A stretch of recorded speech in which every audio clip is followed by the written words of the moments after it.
নমস্কাৰ সকলকে স্বাগতম জনাইছোঁ বিশ্বাসী বন্ধুৰ অতি গুৰুত্বপূৰ্ণ ভিডিঅ'লৈ। এটি গুৰুত্বপূৰ্ণ খবৰ বৰ্ষাপাৰাত 19 তাৰিখে হোৱা ৰাজস্থান আৰু কলকাতাৰ যিখন খেল হ'বলগীয়া আছিল সেই খেলখন বৰষুণৰ কাৰণে বাতিল কৰিবলগীয়া হোৱাত বহুতো যিসকল দৰ্শক সেই দৰ্শকৰ মনত এক প্ৰকাৰ ভয়ৰ সৃষ্টি হৈছিল।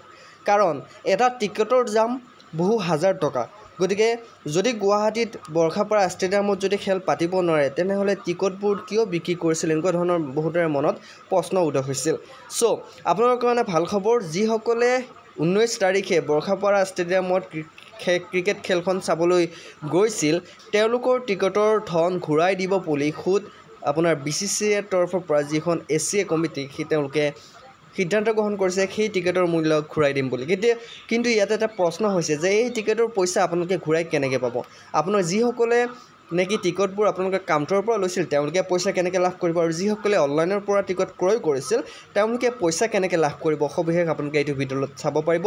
তাৰ কাৰণে আপোনালোকে ভিডিঅ'টো শেষলৈকে চাব লাগিব, আৰু বিশ্বাসী বন্ধু চেনেলটো যদি ছাবস্ক্ৰাইব কৰা নাই আপোনালোকে ছাবস্ক্ৰাইব কৰি দিব।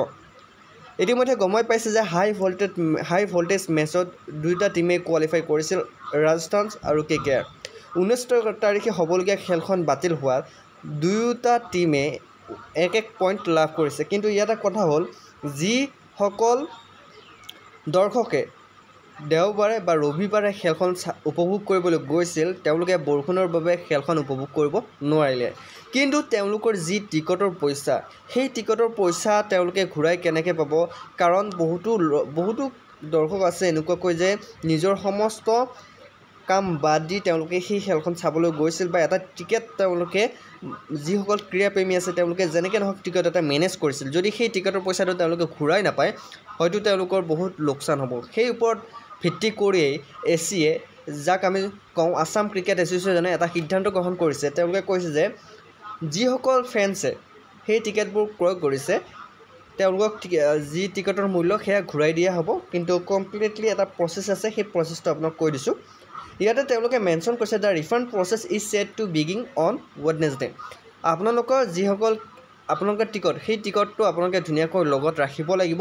আপোনালোকৰ আজি হ'ল সোমবাৰ, মঙল, বুধ, বৃহস্পতিবাৰ আপোনালোকে টিকটৰ পইচা ৰিফাণ্ড দিয়া হৈ আছে। গতিকে আপোনালোকে ক'ত যাব? আপোনালোকে বুক মাই শ্ব'ত আপোনালোকে যাব লাগিব। তাতে আপোনালোক দিয়া আছে will observe online refunds while offline ticket holders can obtain refund by presenting their ticket at designated counter. যিসকল আপোনাৰ অনলাইনত টিকট ক্ৰয় কৰিছে তেওঁলোকে টিকেটসমূহ ক'ৰ পৰা পইচা ঘূৰাই পাব? তেওঁলোকে ঘূৰাই পাব বুক মাই শ্ব'ত। তেওঁলোকে টিকেটৰ যি আপোনাৰ সমস্ত ডিটেইলছ তেওঁলোকে ভৰাব লাগিব, তাৰপিছত তেওঁলোকে অনলাইনৰ পৰা তেওঁলোকে পইচাটো ৰিফাণ্ড পাব। আৰু যিসকলে অফলাইনত টিকেটটো ক্ৰয় কৰিছিল তেওঁলোকে যিটো কাউণ্টাৰত বা য'ৰ পৰা তেওঁলোকে টিকট ক্ৰয় কৰিছিল তাতে গৈ কেনে তেওঁলোকে টিকটটো ঘূৰাই কেনে পইচাটো ল'ব পাৰে। ইয়াত এটা কথা আহিছে, কি আছে? Notable the match anticipated clash between Rajasthan Royal and Kolkata Knight Riders which was final matches of the league phase despite the toss taking place 7 other games were returned to run the mood and match to an event eventually called off.